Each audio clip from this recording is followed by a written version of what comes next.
भूतिया आलमारी। रहस्य की शुरुआत। गर्मियों की छुट्टियों में जय और उसकी बहन सिया अपने नाना नानी के घर जाने का फैसला करते हैं। उनका नाना नानी का घर पुराना और एक बड़ी बागीचे के बीच स्थित था। जैसे ही जय और सिया घर पहुंचे, उन्हें कुछ अनोखा सा महसूस हुआ। घर में एक पुरानी आलमारी थी जो हमेशा बंद रहती थी।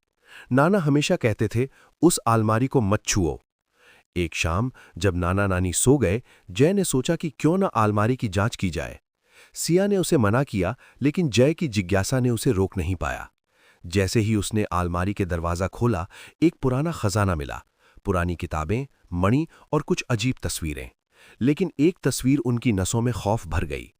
तस्वीर में एक डरावनी महिला दिख रही थी, जिसके आंखों में आग जल रही थी और उसके चेहरे पर स्वप्न में दिखने वाली भूतिया मुस्कान थी। पहले संकेत।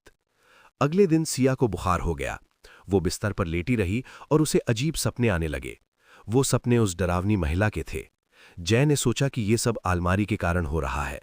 उसने एक बार फिर आलमारी खोलने का निर्णय लिया और इस बार उसने उस डरावनी तस्वीर को बाहर निकाल लिया।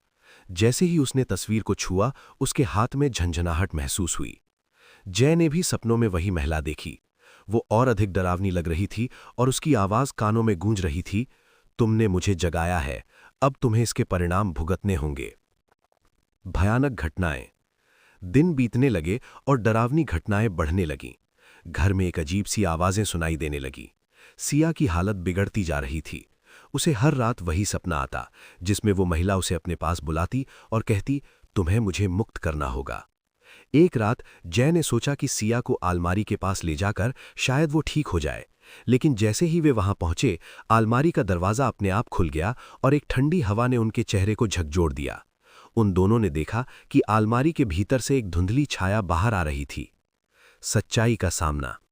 जय ने तय किया कि उन्हें उस महिला की कहानी जाननी चाहिए। उन्होंने नाना से पूछा और नाना ने बताया कि वो महिला दरअसल घर की पूर्व मालकिन थी। उन्होंने अपने पति द्वारा धोखा खाकर आत्महत्या कर ली थी।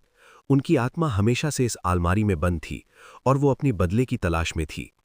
जय और सिया ने तय किया कि उन्हें उस महिला की आत्मा को शांति दिलानी होगी। वे आलमारी के पास गए और उस तस्वीर का जला दिया। जैसे ही तस्वीर आग में जलने लगी, आलमारी से चीत्कार सुनाई दी। एक बार फिर वही महिला उनकी आंखों के सामने थी, लेकिन इस बार वो जीवित नहीं दिख रही थी। उसकी आंखों में आंसू थे और वो शांत होकर बोली, धन्यवाद, अब मैं मुक्त हूं। नई शुरुआत। उस रात सिया को बुखार नहीं आया। आलमारी अब बंद थी और घर में एक शांति का माहौल था। जय और सिया ने नाना नानी को सब कुछ बता दिया और नाना ने कहा, तुमने सही किया, कभी कभी भूतों को भी शांति की जरूरत होती है। उस दिन के बाद से नाना नानी के घर में शांति बनी रही और जय तथा सिया ने सीखा कि डर का सामना करना हमेशा जरूरी होता है। अंत। ये कहानी हमें ये सिखाती है कि कभी कभी पुराने रहस्यों का सामना करने से ही हम नई शुरुआत कर सकते हैं। क्या आप कभी किसी रहस्य का सामना करेंगे?